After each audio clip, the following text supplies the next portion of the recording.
Hello అండి, అందరికీ నమస్కారం. My name is Syed Anwar. So ఈరోజు మనం సెబీ గురించి మాట్లాడుకోబోతున్నాము. అసలు సెబీ అంటే ఏంది, సో సెబీకి ఉన్న అధికారాలు ఏంటి, వీళ్ళ గురించి మనం మాట్లాడుకుందాం ఒకసారి. సో ముందుగా సెబీ వీళ్ళ గురించి మాట్లాడుకోవాలి మనం. సెబీ అంటే securities and exchange board of India limited. So మీరు షేర్ మార్కెట్ అనే ప్రపంచంలో మీరు ప్రవేశిస్తున్నారు అంటే కంపల్సరిగా వీళ్ళ గురించి ఒక లిమిటెడ్ నాలెడ్జ్ అయితే ఉండాలి.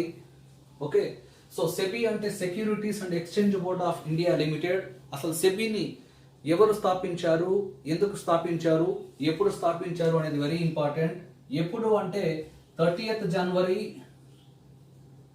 1992. సో సెబీని ఎవరు అంటే గవర్నమెంట్ ఆఫ్ ఇండియా దీన్ని ఏర్పాటు చేసింది. ఎందుకు అనేది తర్వాత మాట్లాడతాను. నెక్స్ట్, సో సెబీ అనేది వీటన్నిటిపైన ఒక నియంత్రణ కలిగి ఉంటుంది.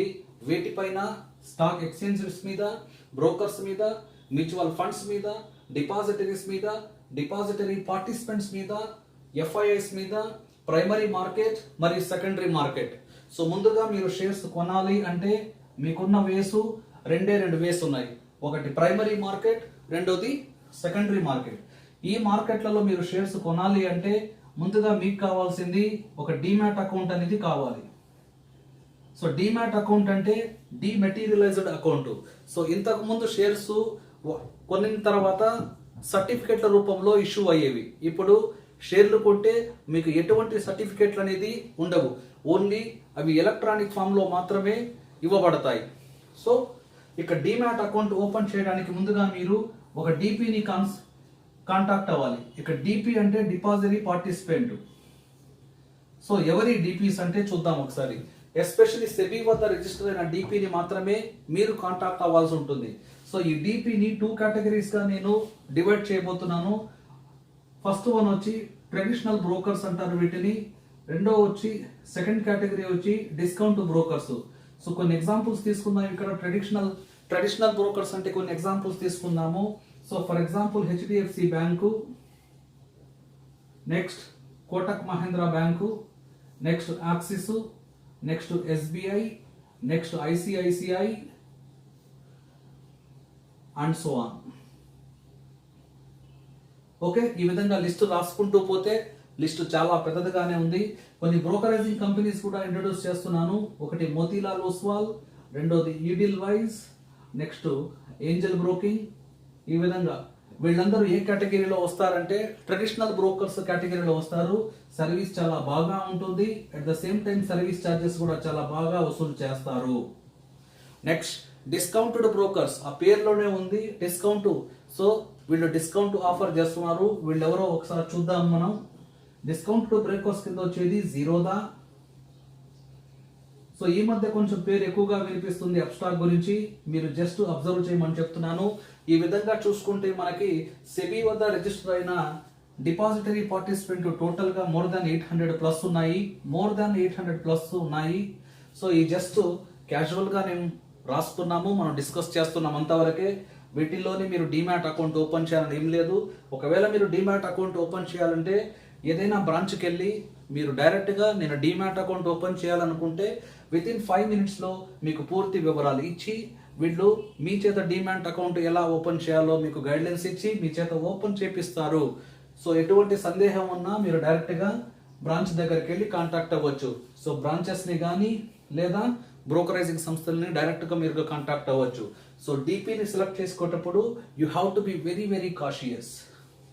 నెక్స్ట్, ఇక మాట్లాడాలంటే డీమ్యాట్ ఓపెన్ చేయడం వల్ల మనకు ఉపయోగాలు ఏంటనేది చూద్దాం ఒకసారి. ఈ పాయింట్ నేను తర్వాత డిస్కస్ చేస్తాను.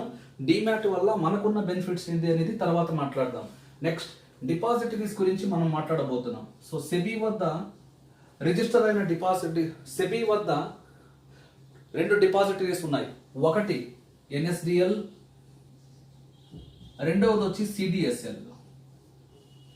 ఇక్కడ ఎన్ఎస్డిఎల్ అంటే national securities depository limited, CDSL అంటే central depository service limited.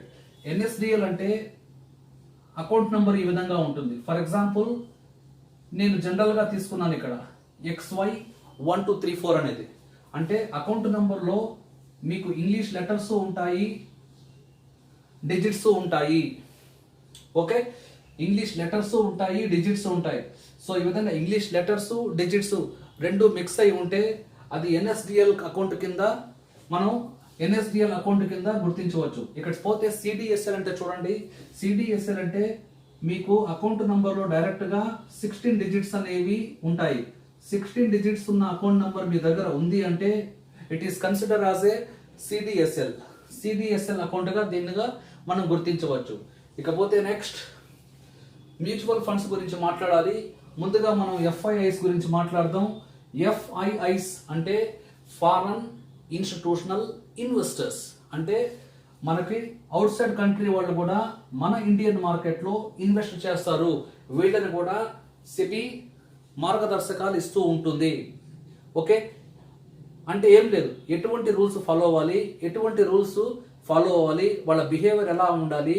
So rules అనేవి వైలేట్ కాకుండా సెబీ గైడ్లైన్స్ ఇస్తూ ఉంటుంది. నెక్స్ట్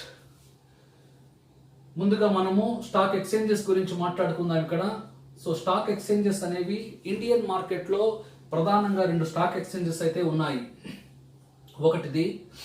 ఒకటి బిఎస్సి, రెండవది వచ్చి NSC.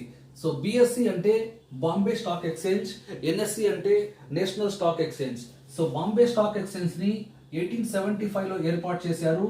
Next national stock exchange ని 1994లో ఏర్పాటు చేశారు. సో ఈ బాంబే స్టాక్ ఎక్స్చేంజ్ లో దాదాపు 6000+ కంపెనీస్ లిస్ట్ అయి ఉన్నాయి. నేషనల్ స్టాక్ ఎక్స్చేంజ్ లో దాదాపు 1300+ కంపెనీస్ లిస్ట్ అయి ఉన్నాయి.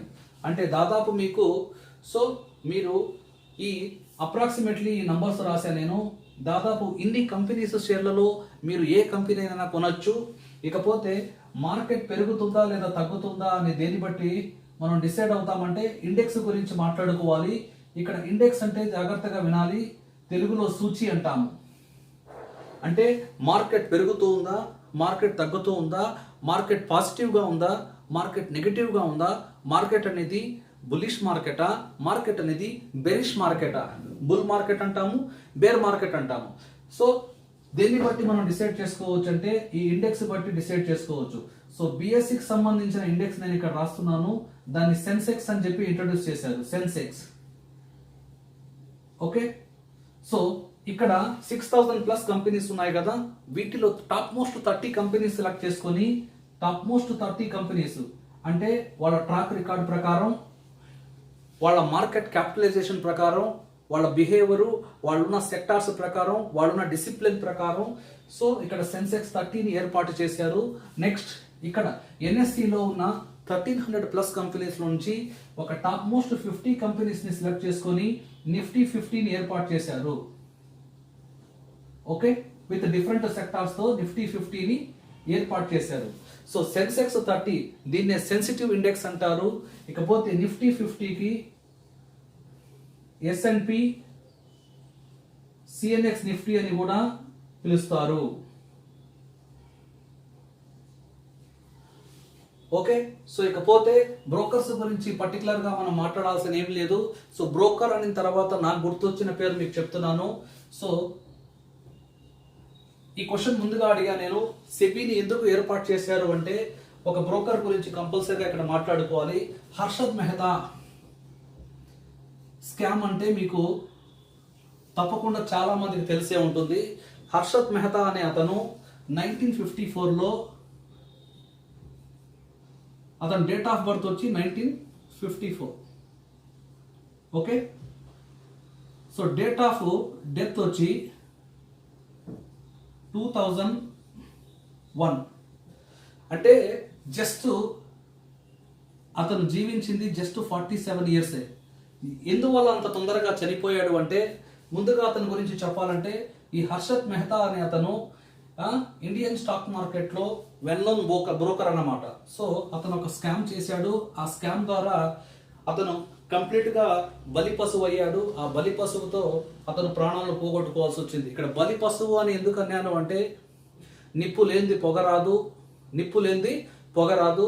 సో అందువల్ల ఇటువంటి స్కామ్స్ ని అరికట్టడానికి సెబీ అనేది సెబీ అనే ఒక సంస్థని గవర్నమెంట్ ఆఫ్ ఇండియా ఏం చేసిందంటే ఏర్పాటు చేసింది. సో సెబీ అనేది వీటన్నిటి మీద నియంత్రణ కలిగి ఉంటుంది.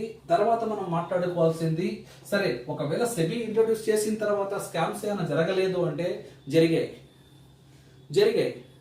సో కేతన్ పరేఖ్ అనే ఇంకొక అతను కూడా ఒక సిఏ, సో అతని ద్వారా కూడా ఒక స్కామ్ జరిగింది. ఇంకోటి మనకి సత్యం కంప్యూటర్స్ రామలింగరాజు గారు తెలుసు, అది కూడా ఒక స్కాము. ఆ విధంగా స్కామ్స్ జరుగుతూనే ఉన్నాయి. కాకపోతే ఏంటంటే రోడ్డు మీద యాక్సిడెంట్లు జరుగుతున్నాయి అని చెప్పి మనం ప్రయాణం అయితే రోడ్డు మీద చేయకుండా మన ప్రయాణాన్ని ఆపలేము. ఇవి అలాంటి యాక్సిడెంట్స్ క్వైట్ కామన్. కాకపోతే చాలా డిసిప్లిన్గా ఉండాలి, ఒక మంచి బిహేవియర్తో మార్కెట్లోకి రావాలి, లాంగ్ టర్మ్ ఇన్వెస్ట్మెంట్ కోసం రావాలి. ఎస్పెషల్లీ లాంగ్ టర్మ్లో రిజల్ట్ ఎలా ఉంటుందో అనేది తప్పకుండా మీకు నెక్స్ట్ వీడియోలో నేను కొంచెం టైం తీసుకొని చెప్తాను. షేర్ మార్కెట్ అంటే గుర్తుపెట్టుకోండి, స్టాక్ మార్కెట్లో మీరు కంపల్సరీగా షార్ట్ టర్మ్ కోసం అయితే రావాల్సిన అవసరం లేదు, లాంగ్ టర్మ్ విజన్ పెట్టుకొని రావాలి.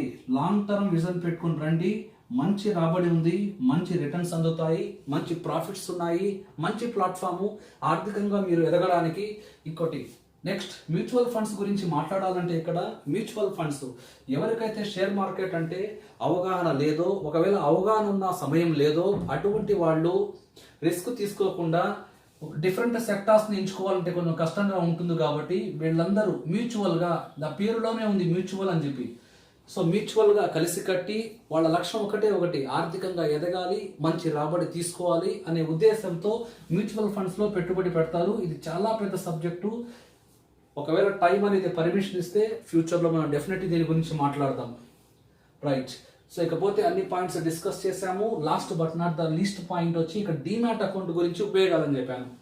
సో డీమ్యాట్ గురించి ఉపయోగాలు తెలుసుకోవాలంటే ఫస్ట్ ఫర్ ఎగ్జాంపుల్ ఒక కంపెనీ తీసుకుంటున్నా నేను, RIL, రిలయన్స్ ఇండస్ట్రీస్ లిమిటెడ్ అనే కంపెనీ తీసుకున్నాను. ఈ కంపెనీకి అధినేత వచ్చి మన ముఖేష్ అంబానీ గారు, అందరికి తెలిసిన విషయం. సో మీరు RIL షేర్స్ కానీ కొన్నారు అంటే ఆ కంపెనీలో మీరు ఏమవుతారంటే ఒక పార్ట్నర్ అవుతారు, వన్ ఆఫ్ ద పార్ట్నర్స్ అంటాము. ఆ కంపెనీలో మీరు వన్ ఆఫ్ ద పార్ట్నర్స్, భాగస్వాములు అవుతారు. చాలామంది భాగస్వాములు ఉంటారు, మీరు కూడా వాళ్ళలో ఒకరు. సో ఎప్పుడైతే కంపెనీ మంచి లాభాలని ఆర్జిస్తుందో ఆ టైంలో కంపెనీ మీకు బోనస్ రూపంలో కానీ డివిడెండ్ రూపంలో కానీ రైట్స్ ఇష్యూ, రీసెంట్లీ రిలయన్స్ ఈ company rights issue existing share హోల్డర్స్కి రైట్స్ ఇష్యూ ఆఫర్ చేసింది. ఇలాంటి బెనిఫిట్స్ అన్ని మీకు ఆఫర్ చేస్తారు. అవన్నీ డైరెక్ట్గా మీ డీమ్యాట్ అకౌంట్లో జమ చేయబడతాయి. ఓకే, సో ఇది ఈరోజు నేను చెప్పదలుచుకోవాల్సిన విషయాలు. మరింత సమాచారంతో మళ్ళీ మీ ముందుకు నెక్స్ట్ వీడియోలో విత్ న్యూ ఇన్ఫర్మేషన్ నేను తప్పకుండా కలుస్తాను. అంతవరకు సెలవు. This is Syed Anwar signing off.